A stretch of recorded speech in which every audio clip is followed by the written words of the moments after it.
Hi, and welcome to the Punk CX podcast.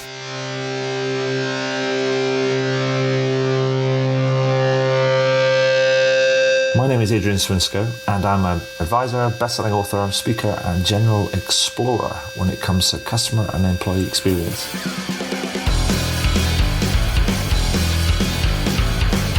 I'm really interested in figuring out what it takes to build organizations that produce better outcomes for both customers and employees. So with that in mind, I seek out and interview CEOs, entrepreneurs, business and tech leaders, authors and academics to uncover some clues about what it takes to build such an organization. Now, some of you may know the podcast as the Rare Business Podcast, but I decided to rename and rebrand the podcast recently. This is for a number of reasons. First one was to mirror the title of my book, Punk CX, which was published in June 2019. Two, because I'm a fan of punk music. And three, it's just more fun, right? Anyway, if this is your first time listening to one of these interviews, then hello and welcome. And please do dive into the archives at adrianswinsko.com, as I've now completed over 300 of these interviews in the last few years. If this is not your first time listening, then welcome back and thank you. Anyway, that's enough from me right now. Let's get into the interview. Now, before we get into the interview, I'd just like to say a big thank you to Pierce Buckley and the team over at Babel Force for sponsoring the podcast this month. Pierce and his team of telecoms veterans have created a powerful cloud communication solution focused on no-code integration and automation.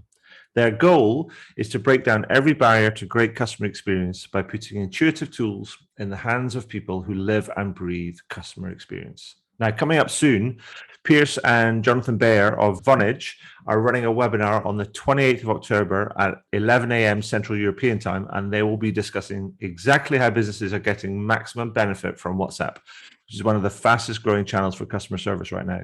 So check out the link in the podcast show notes and sign up. You don't want to miss out, as this you'll get a chance to see a demo of the Babel Force platform in action. Now, shall we get back to the interview?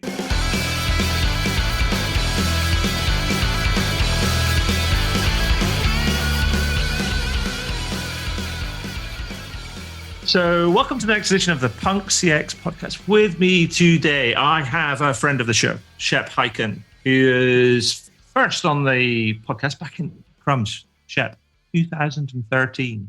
And then have you been doing it that long? I've been doing it since January 2011, man. Wow. And then you were back on again in October 2018.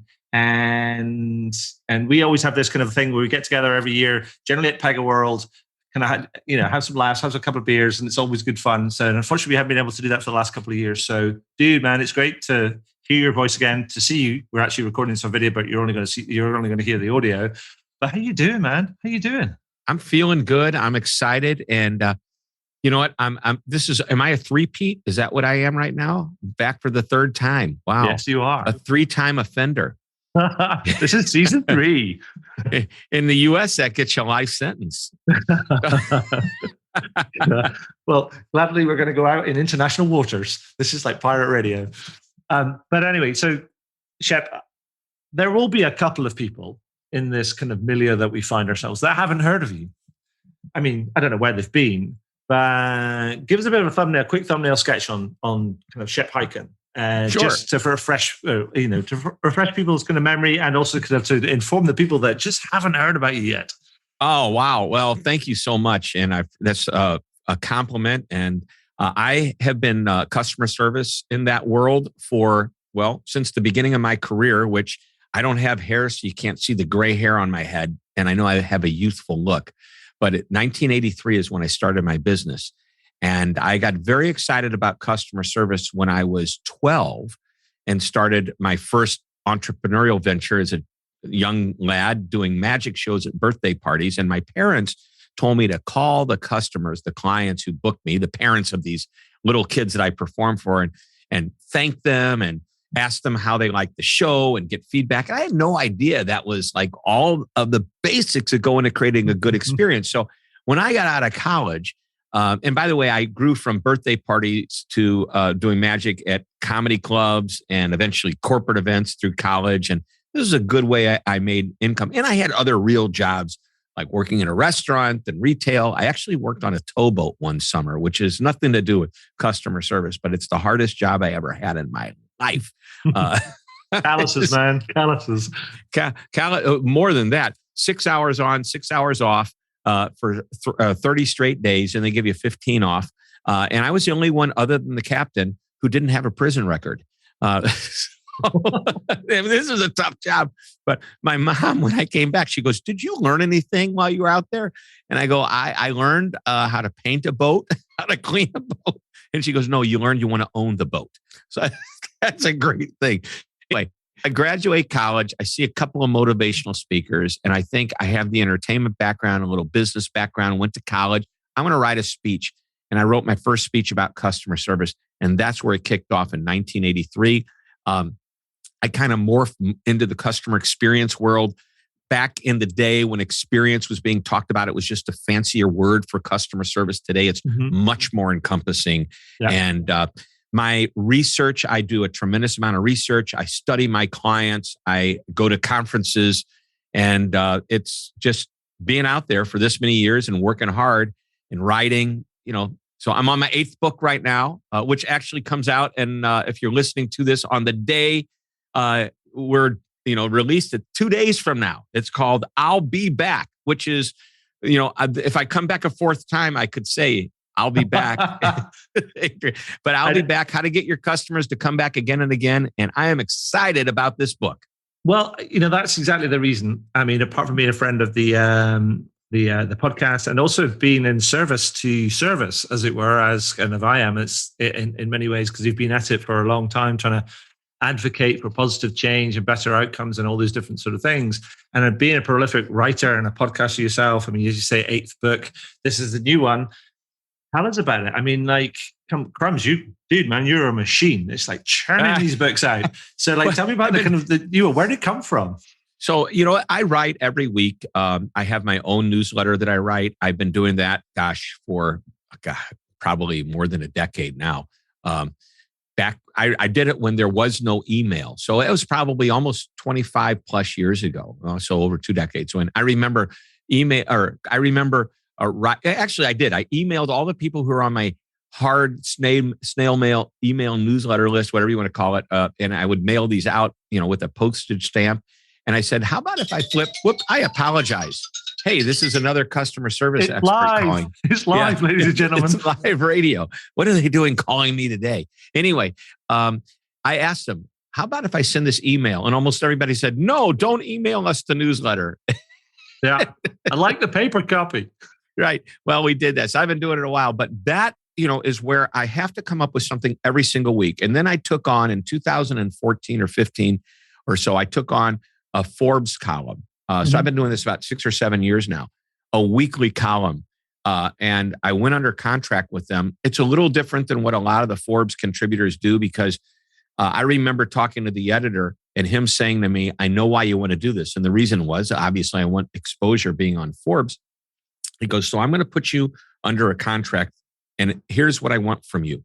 Every week, you miss one, you're fired. And he kind of, I was shaking. But it was a really good exercise in pushing me to constantly write and think. So my Forbes column is really strategic thinking for most of my columns.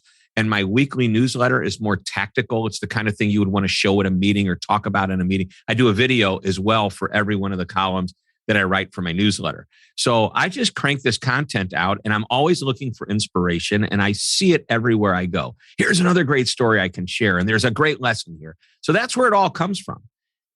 So, there's an obvious nod to Arnold Schwarzenegger, the big guy. With the new book. Yeah, I'll be back. The new book in the title. Before we get into that, we go back to the Forbes thing.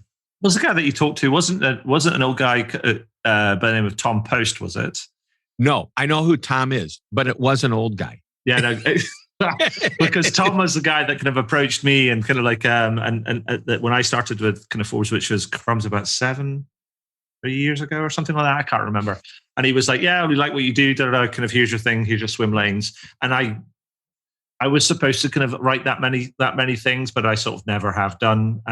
But thankfully they just left me alone, and they just keep kind of churning out kind of stuff on a frequent enough basis that they just seem to be happy with kind of what I produce. So which is kind of fine. But anyway, back to the book, because that's what we're here to talk about. Arnie, are you a fan? I'm a big fan of Arnie. However, when I started the book, it had nothing to do with Arnold Schwarzenegger and the movie Terminator, where the famous line, "I'll be back," came from. I just thought, so let's go back to a number of years ago when I was working with a client who was in the hair salon business. You go into, and by the way, this particular meeting I was hired to speak at had over 1,000 managers of hair salons. And I'm thinking, they hired the bald guy to talk about hair salons. I don't go to hair salons. I actually had to go and do my market research by going to the mall and walking into different salons. And because I wanted to find out what the experience should be. What are you here for? A head massage? I don't know. Anyway, but what he said to me was fascinating. He said, Shep, we measure net promoter score, what's the likelihood that you'd recommend us? We measure customer satisfaction with the actual product, the haircut, the service, et cetera, et cetera. And he said, but that's all things to let you know that you've done a good job. Mm-hmm. And I'll just simply summarize that by saying it's a history lesson.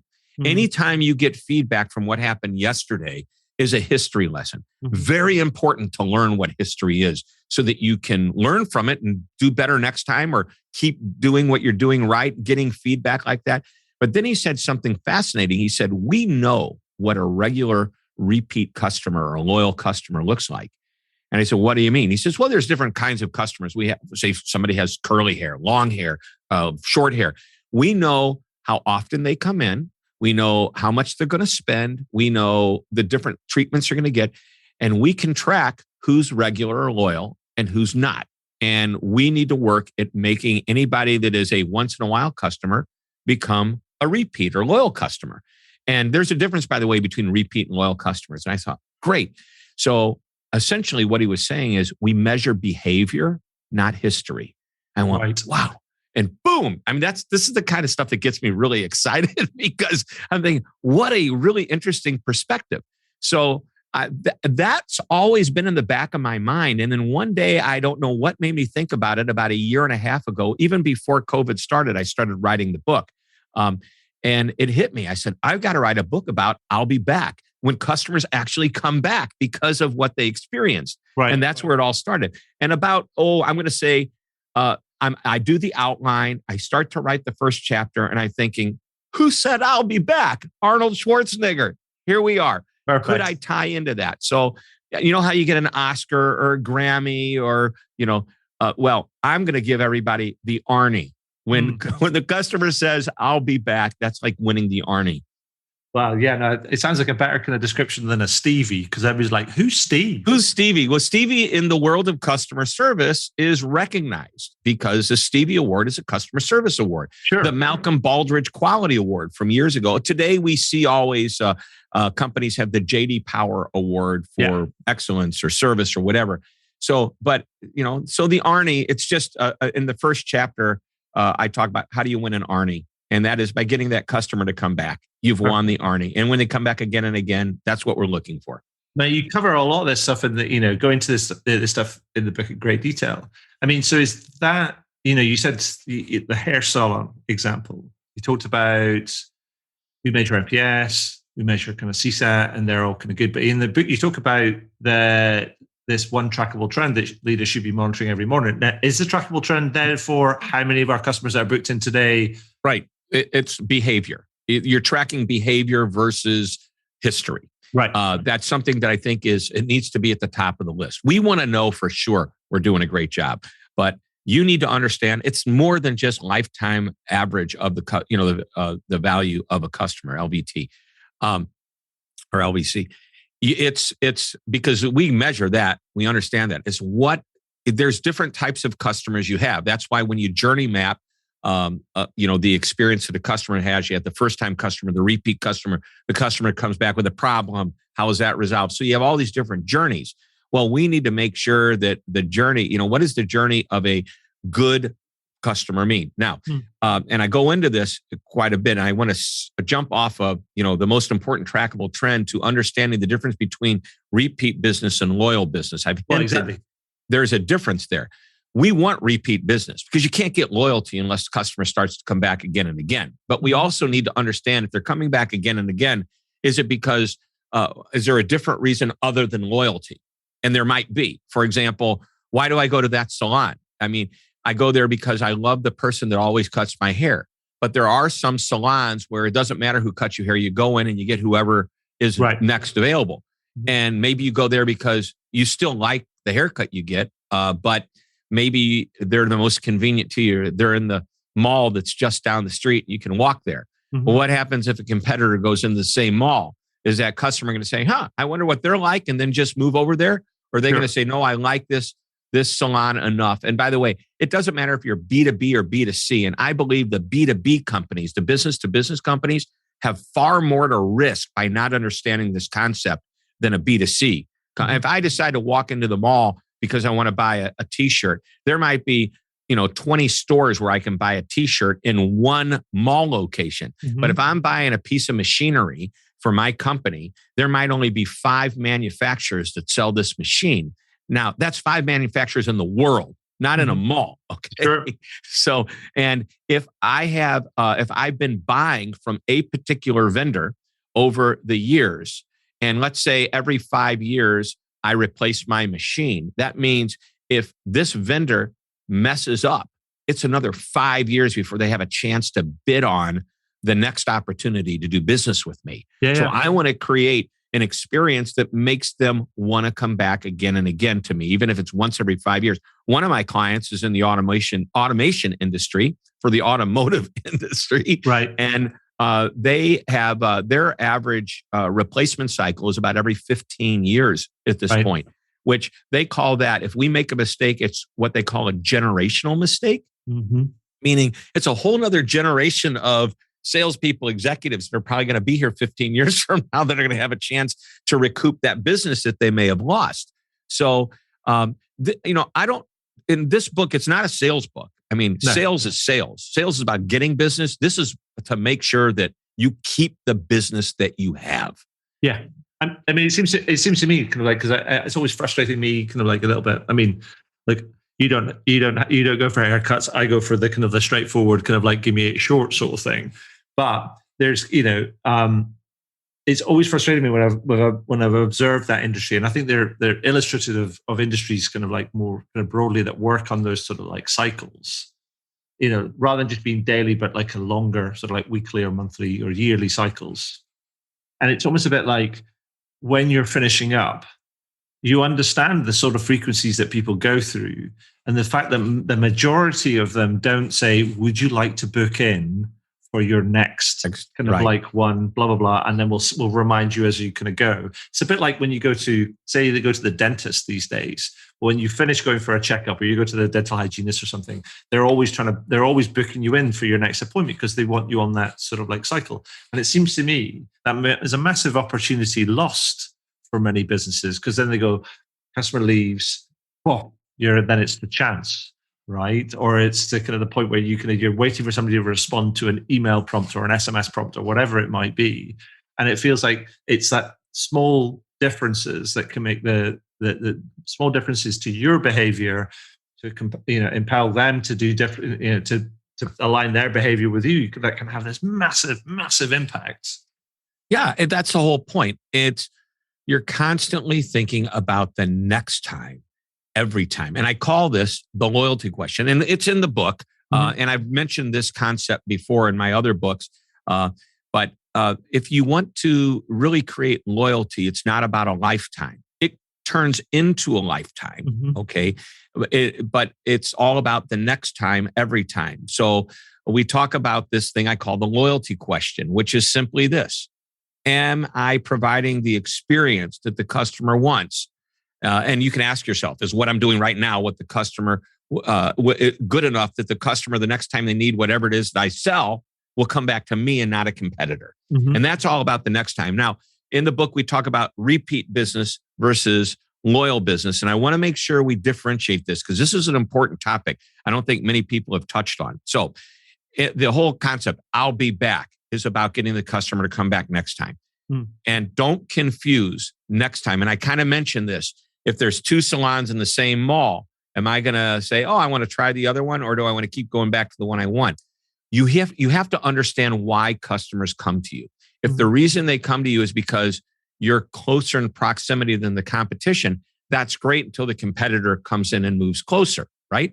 If the reason they come to me is because I am a restaurant and I've got a little punch card and you keep, every fifth punch, I get a free sandwich.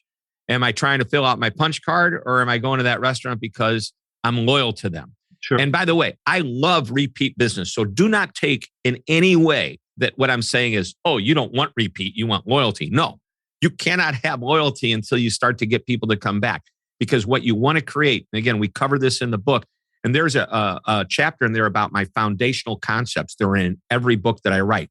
But in I'll Be Back, we talk specifically about managing that interaction that we have to create the experience that makes that customer want to come back ideally beyond price.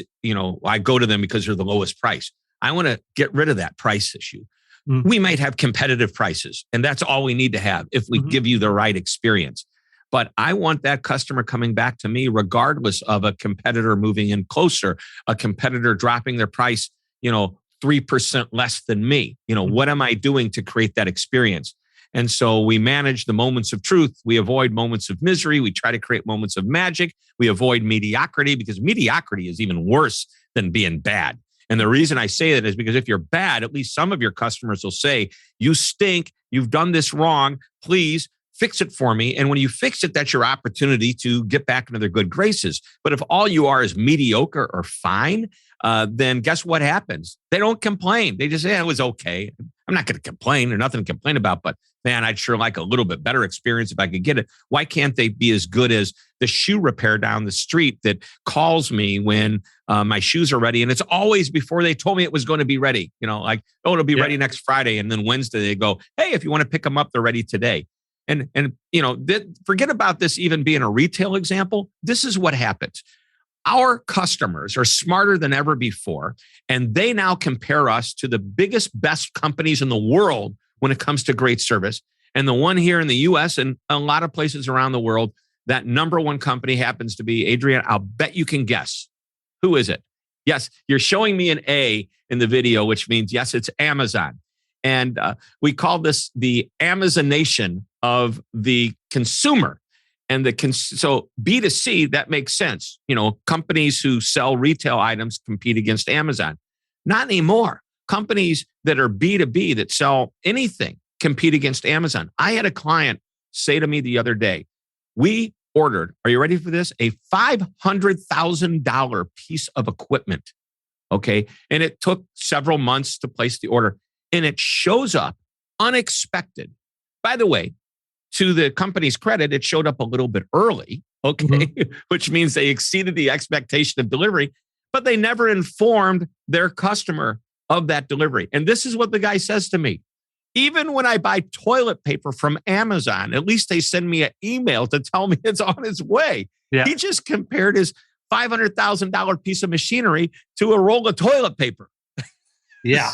No, it's crazy. I mean, and so I think that one of the fascinating things though about all of this is that you can think about the technology and the tactics, and you talk about the moments of magic and avoiding the moments of misery and avoiding mediocrity and all of those different sort of things. And there are all these little kind of bits and pieces. But the thing, rather than it just being purely about tactics, there's also the sustainable part of it is all about how do you build this I'll be back culture? Because I know this culture is something that you've talked about kind of many times before. So what's the best way to build that? Because that feels like it's like a muscle that the organization needs to build, right? It is, to me, customer service and experience is part of the culture. It's not a department. It's not just a strategy. It's bigger than that. If you have a department that provides customer service, stop calling it customer service department. Call it customer support department. Actually, I think it should be revenue generation department or repeat customer department, because if it's done well, that's exactly what happens, is that down the road, the customer wants to come back, they want to spend more, et cetera, et cetera. All right, but to the point of culture. And by the way, this is really big in the whole concept of experience leadership. Got to put a little plug for the future. But it's got to be baked into the culture. So this is, I'm going to give you a modified version of what's in the book so I can go through it real quickly. But number one, you have to create what I call the mantra, which is a one sentence phrase that is all about what you want your customer to experience. And it's so simple and easy that everybody in the entire organization knows it, remembers it, knows what drives it, and understands their role in making it happen. Okay. So you define it. And I use the Ritz-Carlton as an example in almost every book, where ladies and gentlemen serving ladies and gentlemen. It's 9 words. It's used internally. Some people on the outside know what it is, but it's not meant to be their brand promise. It's what they focus on internally. And then they have these non-negotiable standards that drive that. So you create the mantra, you communicate it throughout all the time, every opportunity. And it's not a flavor of the month or a theme of the year. It goes with your mission and value statement. And by the way, it needs to be separated from that as a one sentence, be able to, North Star, if you will. Okay, so you communicate it, you train everybody to it so they understand what their role is. Leadership is really involved in being a role model and really internally demonstrating what you want it to be. They keep everybody in alignment. And of course, if it's working, everybody celebrates the fact that they're doing a great job. And you could see that reflective in history scores like NPS, CSAT, et cetera. And you see it reflected in the behavior of that customer. You can actually measure when you do this right. And by the way, this isn't anything new or revolutionary. If you manage the culture right and things are working, this is a powerful, powerful place, because you'll see not only customers stay and longer and do business with you, but you'll see employees stay as well. They understand their role. They're fired up to come back. The retention of employees and the churn of employees is reduced, which saves a company tons and tons of money. I think also the other thing about because I always love the Ritz-Carlton sort of like strapline for their kind of how they operate internally, ladies and gentlemen serving ladies and gentlemen. I think the idea that also their policy and procedures that support the delivery of that, both on side, so it sort of trusts its people to be able to respond in the moment to some things that they see, obviously within discretions as it were, and it backs them to be active ambassadors for the kind of the brand and sort of active deliverers of that experience. And so, like, was it the people the people that do the cleaning of the linen changing of all the kind of the housekeepers? There you go. Thank you. They have like sort of discretion to be able to spend kind of money on different things. $2,000. There you go. And it's just like going, if you see something that needs wrong or it's fixed and needs fixing or whatever, knock yourself out, because we trust you with that. I think that is... It's empowerment. Yeah. But people talk about empowerment, but that in of itself is like a no questions asked of discretionary sort of like sort of thing, because it just trusts the people. And I think that's the... because many people talk about empowerment, but they just don't live it and they don't do it. It's like one of those things easy to say and much, much harder to do, because it goes to the very grain of how you operate as an organization and as leaders and so on and so forth. And so I think they've been doing it for the longest time, but it's just hard to replicate. So here's the thing.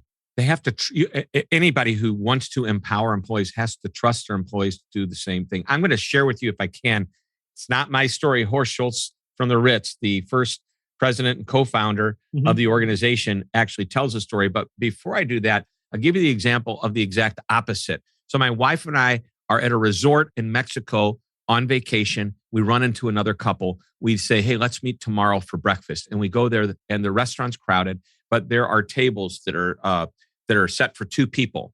And some of them are next to each other. And we ask the hostess or whatever, the woman who is going to see this, can we push these 2 tables together? They're right next to each other.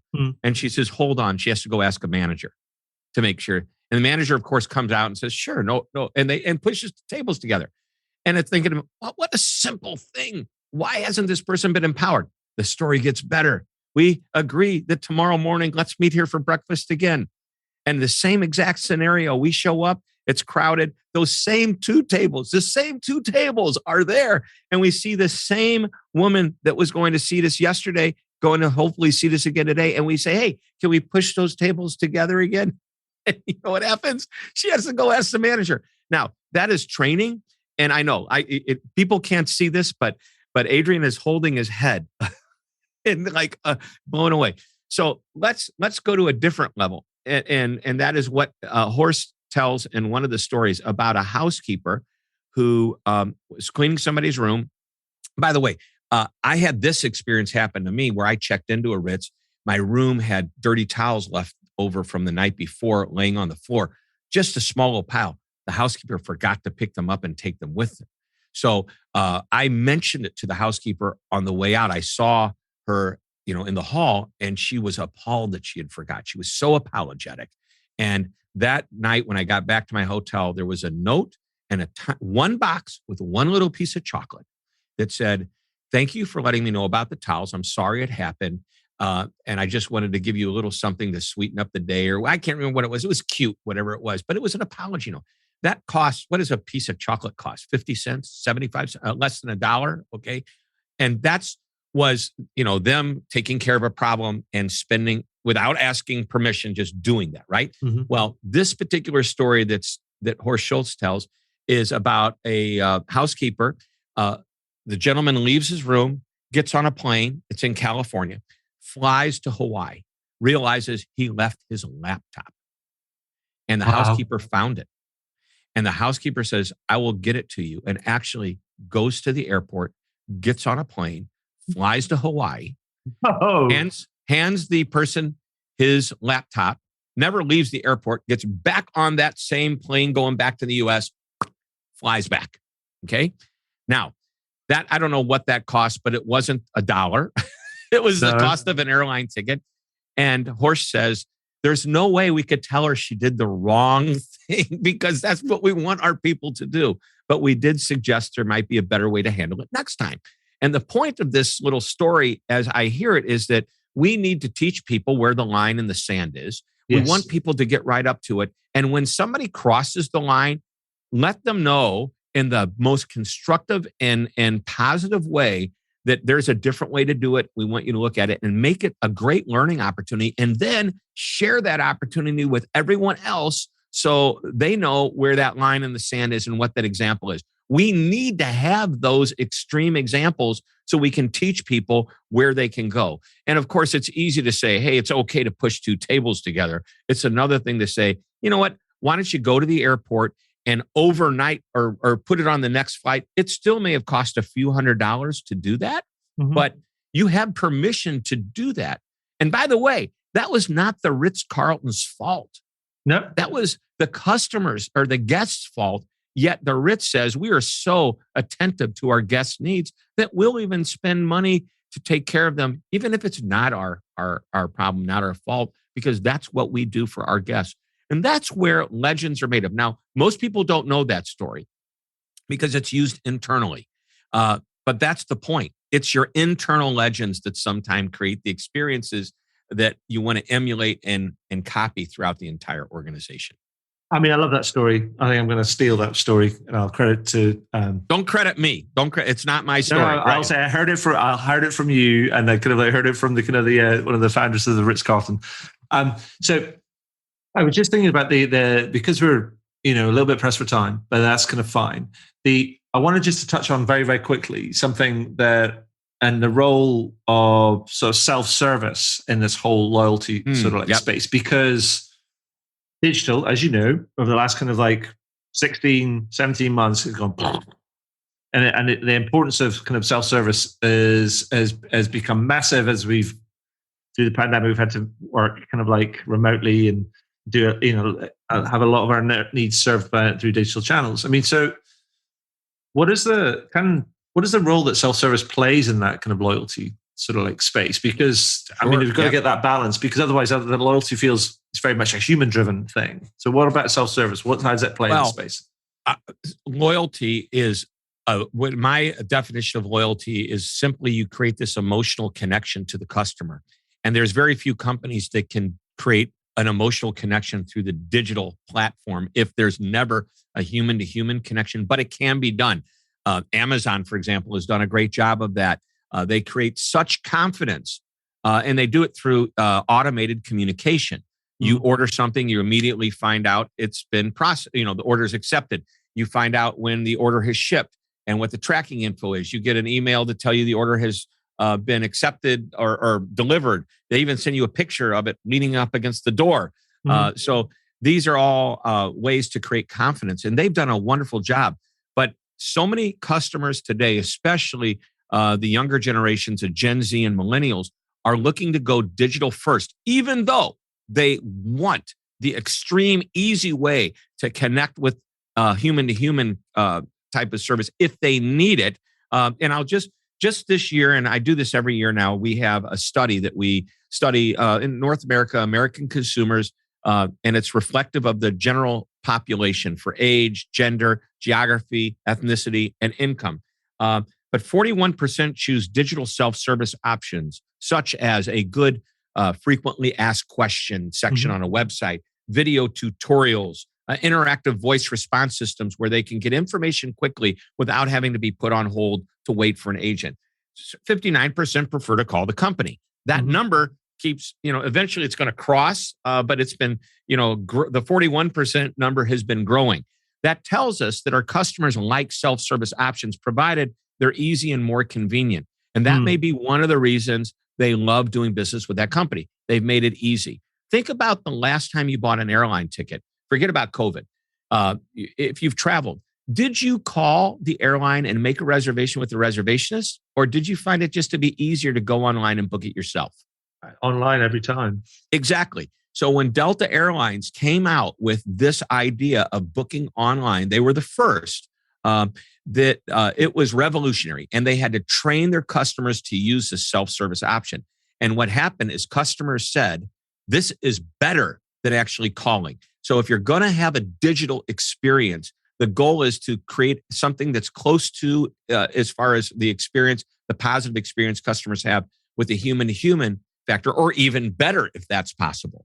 If you go to a grocery store and you go to checkout in the self-service checkout lane where you scan the thing yourself, your products yourself, there's always somebody there to help in case there's a problem. You need that easy, convenient way to switch into a human-to-human. But companies can create a good digital experience. Just don't go overboard and go off balance and get enamored by the technology. So we cover the self-service solutions, and we also cover the idea of no friction and being convenient in the book as well.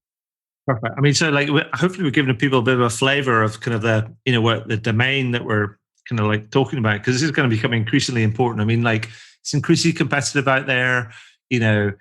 No company is going to be able to get by just on acquiring new customers, because if you keep doing that, then you're going to run out of road at some point. So you have to look after your existing customers and build kind of repeat, and then through to loyalty and everything else. So, but if I was to ask you to kind of to share with a parting thought about the kind of the book, kind of what would it be? Buy the book. Obviously. Go to Amazon.com right now. But seriously, I would love to share with you, and if we've got a minute and a half, I'd love to share with you what I think the most important takeaway is of the book. Perfect. There's a lot of great takeaways, but my favorite chapter is the last chapter. It's called Where the Rubber Hits the Road, and I give you the 6-step process. And hey, I believe in giving everything, so you know what you're getting. I'm just giving you an overview.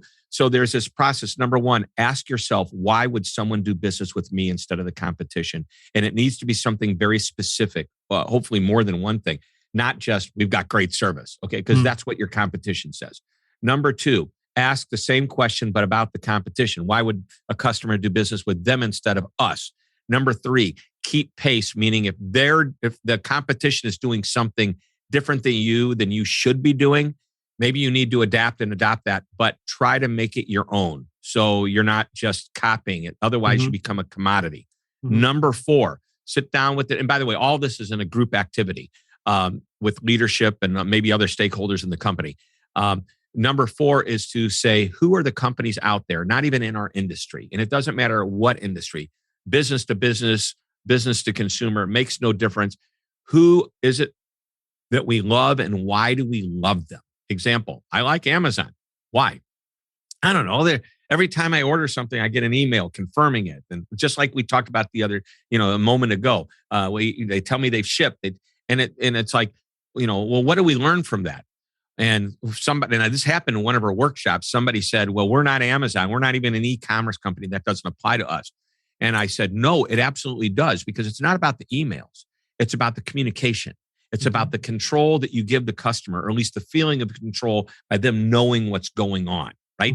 So anyway, number 4 is to identify the companies you love and why. Number 5 is to say, what of those things that we love can we adapt and adopt for us? Now we're looking at companies outside of our industry and what they're doing to make us even better. And then comes the next question, the final question, number 6, or the next process, is to go back to that first question, except you add one word, now. Now that we're doing this, okay, why would a customer want to come back? Or now if we're going to do this. So you get the idea. It's like, okay, now we've got even more value to offer that customer. Again, the goal is to get them to say, I'll be back, and then actually come back and continue to do business with us. Awesome. Thank you, Shep. That's going to, that's great. It's great advice and a great kind of like 6-step kind of process. And well, that seems like a good kind of place to sort of like to end it on, apart from, I read the book, like every kind of like Shep Hyken kind of book, it's packed full of kind of stories and kind of great insights and practical advice. And so I would say definitely go and check it out when it comes out on the 21st of September. 2 days from now. Indeed. You can get it today. I mean, my guess is Amazon you can pre-order it, so don't wait. Well, I don't even think it's a pre-order at this time. I think because they actually have the books, they're shipping them. So, okay. Yeah. So it's officially out, but you can buy it now. Right. Exactly. So Amazon.com. And if you want to learn more, you can go to I'llBeBackBook.com and you can, just study what's on our site. And I actually have a video talking about that 6-step process that we have. Awesome. And I've got a fun video of me terminating businesses. Explosion, just like Arnold. I even put on my sunglasses and a leather jacket. And so it's kind of a fun one. I'llBeBackBook.com. He says, holding his head and shaking his head. But just to finish off, kind of Shep, you know that we've been doing this before, but I've, over the course of the last, I guess, 2 years really, since my Punk CX book came out, I've been asking kind of people, so 2 basically word association sort of words at the end of every interview, just to get the take. Now, here's the challenge. I have 140 words collected kind of from people. And so your challenge is to pick 1 or maybe 2 words that you think describes a punk approach to customer experience, and try and pick ones that are not on the list already. Oh, okay. All right. I would say outrageous. Okay. Is it on the list? I need to check now. I knew I need to check well, before I got one that could be, because when I think of punk, I think, movement and loud and a little outrageous and out there. Yeah. And actually, it's not. So definitely on there. Score 1 for the big guy. Okay. Perfect. And then I have to have another one, don't I? Yeah. The second question is, what company or brand do you think epitomizes that sort of ethos? Wow. I would go with, they're a staple and a cliche in the world of customer service and experience, but I'm going with Zappos. And in honor of the late, great Tony Hsieh, who always talked about wanting to wow the customer with service. It's one of the core values. And I love the fact that he's got these core values very clearly stated, and he hires people that have all 10 of these core values. Doesn't matter what they look like, how tall, short, color of their skin, how many tattoos or not they have. He will hire anybody and everybody, but he will fire if you're deficient, or the company will fire now if you're deficient in just one. I love that about them. So I think it's a great example, and he was a great loss when he passed late last year. And so, to me, punk is like you own it. It's yours, and you're proud of it, and you wear it, and it's like you don't care what others think. Exactly. So, thank you for that. And so, Tony, may you rest in peace. We tip our hats to you. Yes. You are missed. Just want to say, Shep, first of all, always great to talk to you. Congratulations on the book. Thank you. Thank you for sharing your time and your insight with us today, and tell us a little bit more about the book. That's been a lot of fun. It's been my pleasure, and thank you so much. I appreciate our friendship. I can't wait to see you, hopefully at a Pega event or somewhere even sooner than that. And it'll be a moment of magic when it happens. Perfect. It'll be amazing. Again, phrases that we use in the book. So and I can't wait to come back to your show. Hey, I'll be back. Indeed.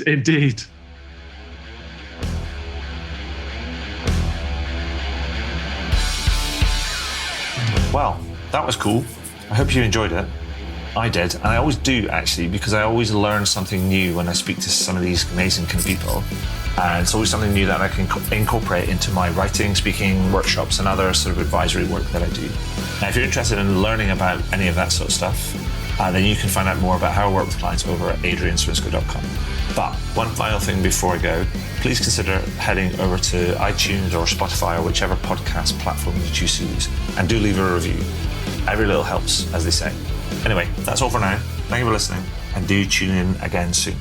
All the very best. Cheers. Bye.